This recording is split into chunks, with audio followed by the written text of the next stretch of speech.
para embalan dadi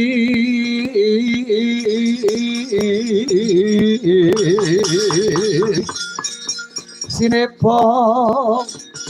pratipati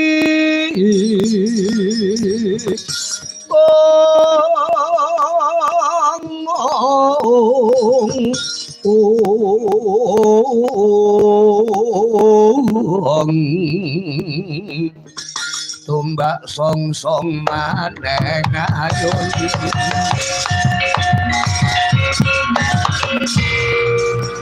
Lesmaning manungsa leleteking bumi gela-gelaing jagat panuksmaning jajalanak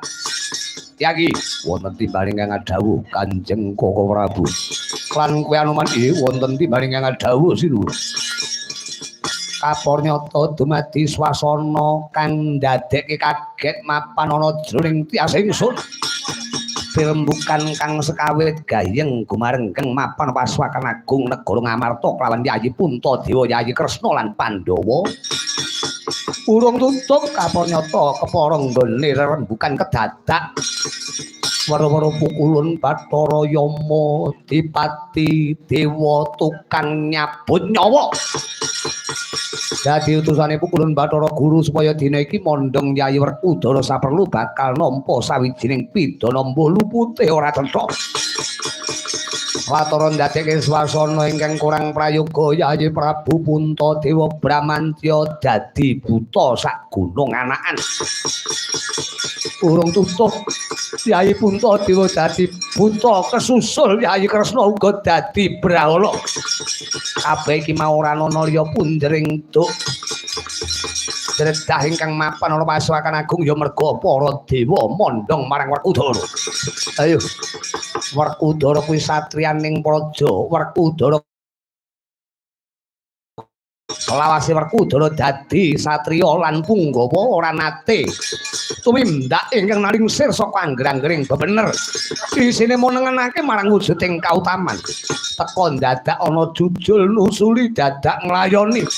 rumangsaku ana dom sumuruping banyu putra Pandhawa wong Ngamarta ayo dijaluk Werkudara dijaluk Radang padha wrakan dena betik besok mendemo bare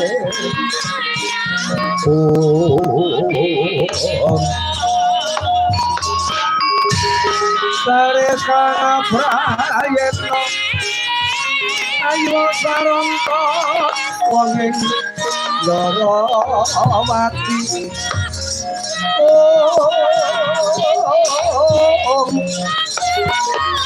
Inumbal sekali ku pengawas Pandhawa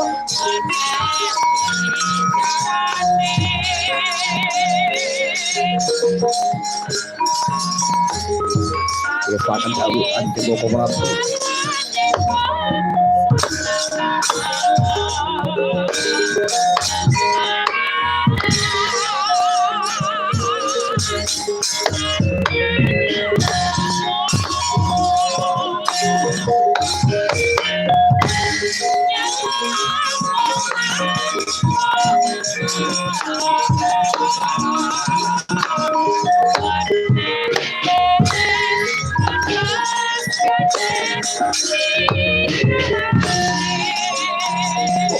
Werkudara wis bakal nemahi lakon apa Yayi pun kakang ora trima Yayi